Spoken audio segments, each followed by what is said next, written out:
guys? Welcome back to Conclave Geek. As usual, I'm Adam, back again with Mr. Lionel. How's it going? Today we're going to be talking about the amazing series Stranger Things. Just a warning ahead, guys. Spoiler alert, if you haven't watched the show, also if you haven't watched the show, what are you doing with your life? I don't want to hear I have a job. Honestly, if you haven't watched the show, there's no excuse because it's on Netflix. Exactly. You have any time to watch it. Like in between the chilling or after the chilling, you pick. There you go. You know, all in all, I really enjoyed the series. I especially liked the 80s aspect of it all. The music, the ambiance, the attire, everything about it was amazing. It reminded me of the Goonies. You know, the Goonies, Stand By Me, E.T., anything really that came from the 80s, it really perfectly embodied, you know, the 80s classic films, and I really enjoyed that a lot. It embodied the feel, like even not being born and growing up in the 80s, like you feel like you transported there. Exactly. That's one of the great things they did. Another thing that ties into that is like their music was amazing because it was like most of it was just like kind of synthesized stuff that we did now, and it had a very 80s feel to it. You had a couple Tangerine Dream, the band that if you really enjoyed the soundtrack, go look at the band themselves, but Tangerine Dream also is amazing. Yeah, it was great. You get some feels, really. Yeah, exactly. Most of the stuff wasn't, it was self-created. Like, it was like they hired someone to create it, and it was amazing. But you had your occasional, like, 80s reference songs that just kind of, like, didn't have a little whipped cream on top. That just made it perfect. Set up the scenes, I felt a lot, and, you know, a lot of the songs really perfectly portrayed what was going on. I don't know if you remember one of the fewer last scenes in the last episode when they finally get Will. It was I think it was Moby's whenever I'm dying I'm cold, something like that. It was just like honestly perfect. Like it was amazing. It all fits. Like I listened to the song multiple times. Oh, absolutely. And it's just like you get goosebumps, you get chills. Like you cannot. There's nothing bad about the music. Is what we're trying to get at. The whole series, there was not a song that I was like, why are they playing this here? Like this is a terrible choice. Every song was well placed, perfectly picked for, you know, the scene that was going on. And I think I even mentioned to you, like, if you've seen the movie It Follows, a lot of it reminded me of that, as in, like, the whole old school synthesized. Right. Like, well, new school synthesized, making it seem like it's old school and everything, so.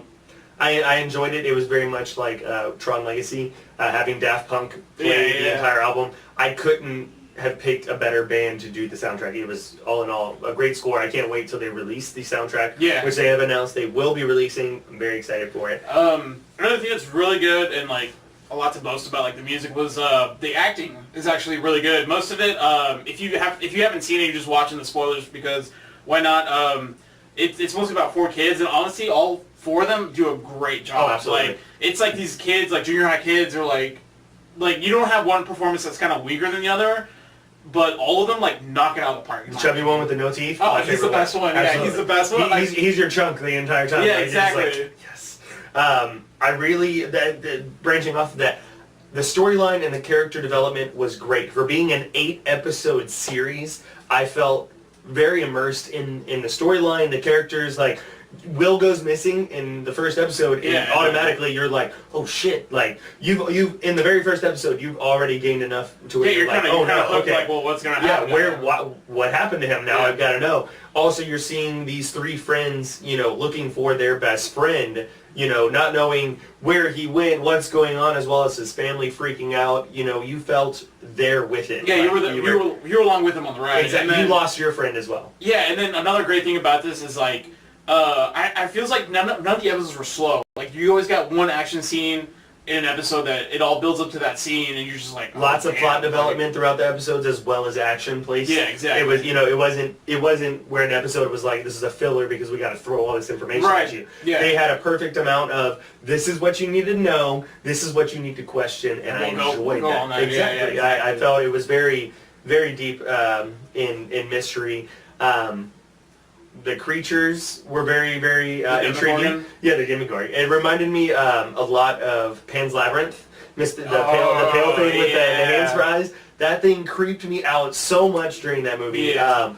But that's very much what I got from this. You know, something crazy that you've never, some like flower face thing. It reminded me a lot of Resident Evil. A lot of as much as I hate jump scares, they actually had really good jump scares or scary moments where you're just like, oh, like you didn't see that coming, and like And it's not those fake jump scares where you have like a cat jumping out of the corner. Like it's actually like it's to build tension, which is another great thing about it. I loved that they also were able to dumb down quantum physics for you a little bit. Yeah, exactly. With the whole string theory. Yeah. They, you know, the upside down. Like instead of going into some like crazy deep, you know, breakdown of what the other side is, it's just the upside down. Does that mean the audience has the intelligence of a junior high kid?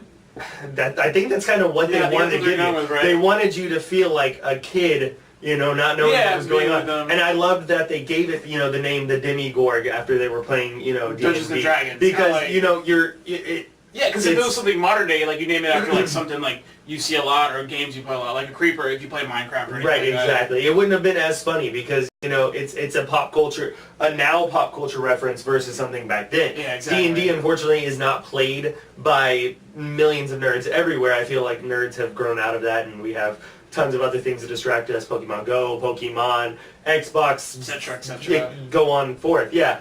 The fact that they stuck to 80s cult things and they immersed you in that. It just made me happy. It worked. I really liked the idea of the story in all. You know, I really felt like every now and then you saw the little touches to you know, the 80s movies. E.T., Goonies, all those films, it had a lot of the touch. You know, the kids from Stand By Me, the very alien-esque friend like going on E.T. together, like trying to find something. Exactly. You know, it was an adventure all in all. I'm very excited that it's going to be kind of an anthology series where we're going to get a lot of you know, same cast but different storylines each time. It's not going to be Netflix's American Horror Story. Exactly. Yeah. You know, whereas it's different. American Horror Story gives you a new every year. Yeah. It's going to be the same people just dealing with a different problem.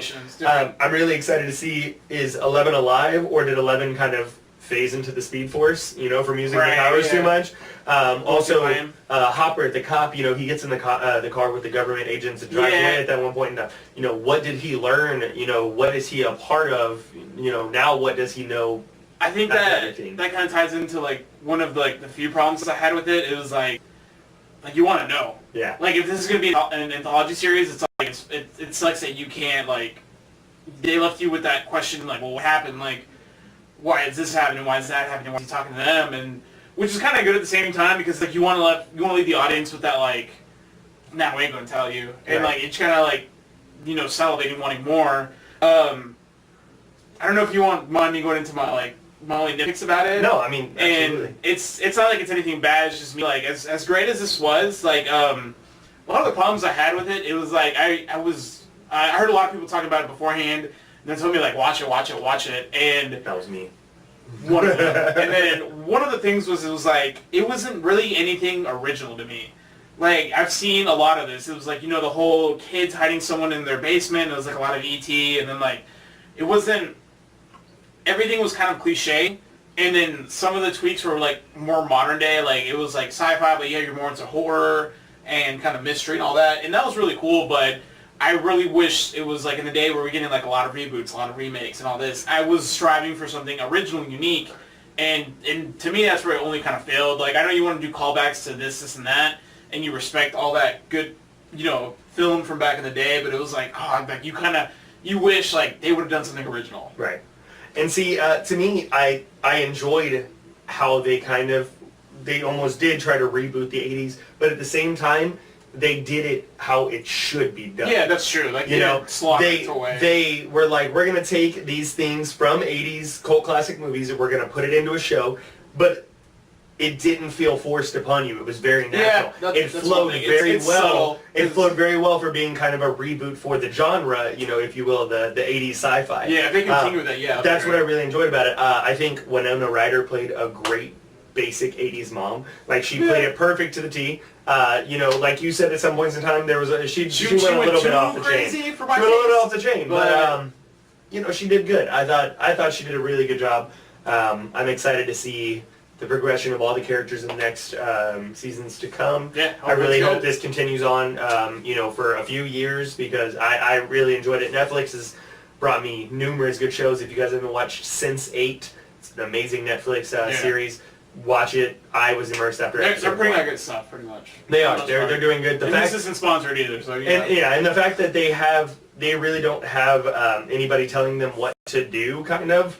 Yeah, which is the great part, because it's like... You know, they can kind of do what they want. Because this is going to be on ABC, and then, like, you don't have those kids cussing. Exactly. Which is something that would happen in real life. Like, you know, True. if something crazy happens, you're not going to be like, oh, gee, Garn, like... Yeah, Garn. Gee golly willikers, that man. Yeah, like, no, like, you hear this kid's cuss, and it's kind of funny, but it's kind of like, it makes it feel more real in that sense. I personally enjoy it anytime little kids cuss. It makes me giggle. I'm just like, you shouldn't say that. But, you know, you shouldn't let my little nitpicks about it affect you, because honestly, like, I watched it, I enjoyed it, I stick it through the end. I wish they would have done better, but it's 8 episodes. The first episode's like about what, an hour long? Hour and a half for the first episode. Yeah, everything else is 45 minutes. Yeah, and it like, you know, pretty good action all the episodes. Just watch it. Like, you won't get bored. I guarantee you that if you give the first episode its try, there was never any parts of the there's season. never a dull moment. Yeah, there's never a part of the season where I was like, well, I could go make a sandwich right now and I'm not going to miss anything. You know, you're waiting. You're like, all right, I got to hit pause to go to the bathroom, and then I don't want to miss the smallest little bit. Right when you think that happens, it's like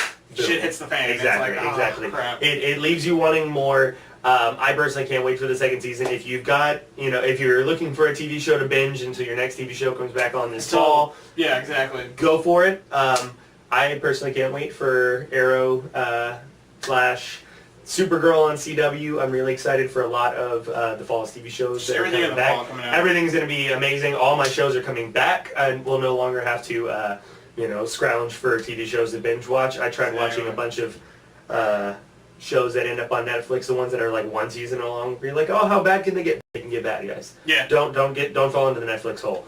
You will find some unsavory things. I'm not a big fan of ratings, but if you had to rate Stranger Things, what would you give it a rating? I'm going to give it a 9 out of 10. I really enjoyed it. The only reason I'm giving it a 9 is because I wanted more. Like, I craved more, but the fact that they were trying to make it into make it feel like a movie that you watched in chunks, I think they did a great job, and I'm going to leave it a solid 9.